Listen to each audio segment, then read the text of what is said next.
മോളെ ദേവു, മാളു ആദ്യമായിട്ടാണ് ബസ്സിൽ കയറി സ്കൂളിൽ പോകുന്നത്.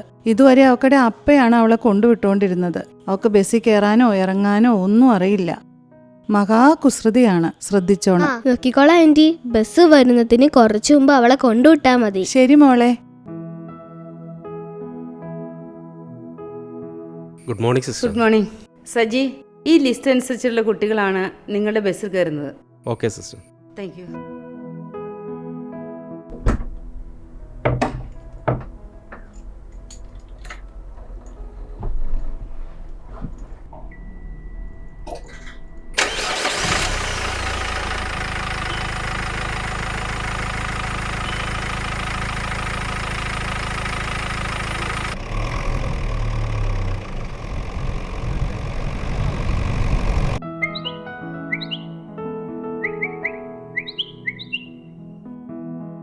ദേവു, വൈകുന്നേരം ട്യൂഷന് പോകുന്നില്ലേ? പോകുന്നുണ്ട്. ഇവളെയും കൂടെ ഒന്ന് കൊണ്ടുപോക്കോളാമോ? കൊണ്ടുപോവാലോ. മിന്നു വരുന്നുണ്ടമ്പിളി, അവള് നോക്കിക്കൊള്ളു കേട്ടോ. ആ ശരി. മാളു, റോട്ടിലേക്ക് ഇറങ്ങരുതെന്ന് അമ്മ പറഞ്ഞിട്ടില്ലേ? റോഡിൽ നിന്ന് 2-3 അടി മാറി വേണം നിൽക്കാൻ. ബസ് വന്നിട്ടേ റോട്ടിലേക്ക് ഇറങ്ങാവൂ. ശരി അമ്മേ. ദേവു, മാളു, ഇനി വന്നേ ഒരു കാര്യം പറയട്ടെ. ബസ്സിൽ ക്യൂ ആയിട്ട് വേണം കയറാൻ കേട്ടോ. ചെറിയ കുട്ടികൾ ആദ്യം കയറണം.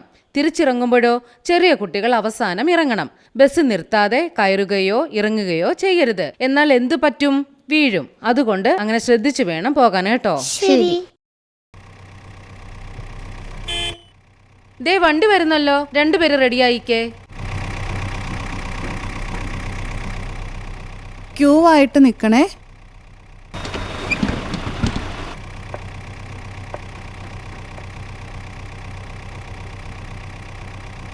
കയറുമ്പോഴും ഇറങ്ങുമ്പോഴും ഹാൻഡ് റെയിലിൽ പിടിച്ചിട്ട് കയറണം കേട്ടോ മക്കളെ.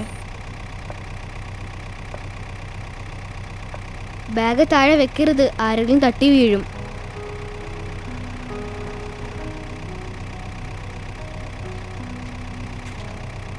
മാളു, ബാക്കിലിരിക്കാം. മാളു, ചാരി ഇരുന്നേ, പിടിച്ചിരുന്നേ. ഓടുന്ന വണ്ടിയിൽ എഴുന്നേറ്റ് നിൽക്കരുത്, വീഴും. ബീനെ, പിള്ളേരുടെ ലിസ്റ്റ് നോക്കണം കേട്ടോ. ആ നോക്കുന്നുണ്ട്.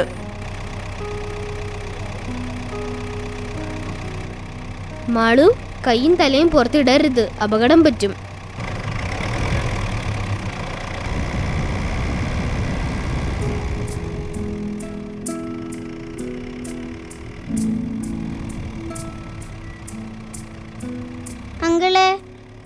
മോളെ ഇവിടെ ഇരിക്കുക.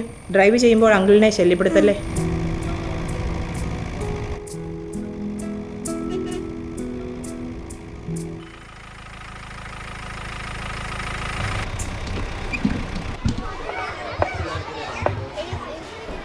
ഹാൻഡ് റെയിലിൽ പിടിച്ചിറങ്ങു മക്കളെ.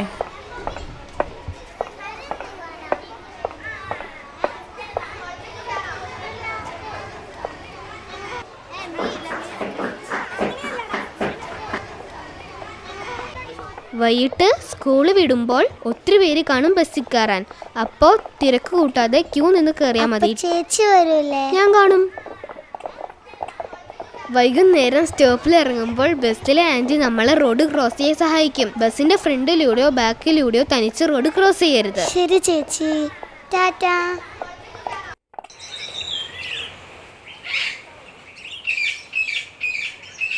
ചേച്ചി ചേച്ചി, നാളെ സൈക്കിളെ വരാം.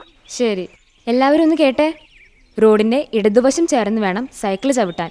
റോഡിലെ അടയാളങ്ങൾ, സിഗ്നലുകൾ, ട്രാഫിക് നിയമങ്ങൾ ഇവയെല്ലാം സൈക്കിൾ യാത്രക്കാർക്കും ബാധകമാണ്. പിന്നെ നമുക്ക് പരിചയമില്ലാത്ത ആരോടും ലിഫ്റ്റ് ചോദിക്കരുത്. ലിഫ്റ്റ് തന്നാലും കയറരുത്. കേട്ടല്ലോ? ശരി ചേച്ചി, നടന്നു മടുത്തു, ഒന്നിരുന്നാലോ? എന്നാ ഇരിക്കാം.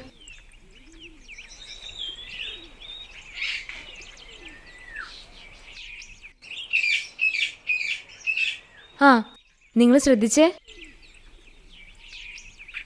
നമ്മൾ റോഡിലൂടെ നടക്കുമ്പോൾ ഫുട്പാത്തിലൂടെ വേണം നടക്കാൻ, അല്ലെങ്കിൽ റോഡിന്റെ വലതുവശം ചേർന്ന് വേണം നടക്കാൻ. മനസ്സിലായോ?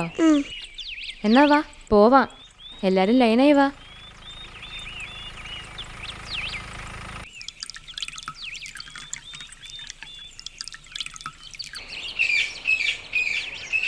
കുഞ്ഞി, നീ സീബ്ര ക്രോസിംഗ് കണ്ടിട്ടില്ലേ? ഉവ്വ, അതാ ജംഗ്ഷനിലുണ്ടല്ലോ, ഞാൻ കണ്ടിട്ടുണ്ട്. ഈ സീബ്ര ക്രോസിംഗ് ഉള്ളിടത്ത് അതിലൂടെ വേണം ക്രോസ് ചെയ്യാൻ. ചെടികളുടെ മറവിലോ വണ്ടികളുടെ മറവിലോ പോയി ക്രോസ് ചെയ്യരുത്. ഡ്രൈവർമാർക്ക് നമ്മളെ കാണാൻ പറ്റില്ല. ഇനി റോഡ് ക്രോസ് ചെയ്യേണ്ടത് എങ്ങനെയെന്ന് പറഞ്ഞുതരാം. നമ്മൾ ആദ്യം റൈറ്റ് നോക്കണം, പിന്നീട് ലെഫ്റ്റ് നോക്കണം, പിന്നെയും റൈറ്റ് നോക്കിയിട്ട് വണ്ടി വരുന്നില്ലെന്ന് ഉറപ്പാക്കിയിട്ട് നമ്മൾ ക്രോസ് ചെയ്യണം. എന്നിട്ട് പകുതി എത്തി കഴിയുമ്പോൾ വീണ്ടും ലെഫ്റ്റ് നോക്കണം, എന്നിട്ട് ക്രോസ് ചെയ്യണം. ശരി. ഓക്കെ. റോഡിന് കൃത്യം കുറുകെ വേണം ക്രോസ് ചെയ്യാൻ. ആരും ഓടരുത്. ഓക്കേ. ദേ നോക്കിക്കേ, അതാ സീബ്ര ലൈൻ. ഇനി റോഡ് ക്രോസ് ചെയ്യണത് എങ്ങനെയെന്ന് കാണിച്ചു തരാം കേട്ടോ.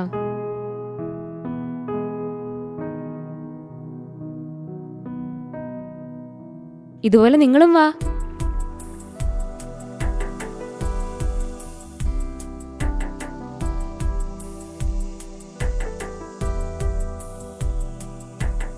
വഴിയാത്രക്കാരായി റോഡ് ഉപയോഗം തുടങ്ങുന്ന കുട്ടികൾക്ക് റോഡ് സുരക്ഷാ വിദ്യാഭ്യാസം വളരെ ചെറിയ പ്രായത്തിൽ തന്നെ തുടങ്ങേണ്ടതാണ്.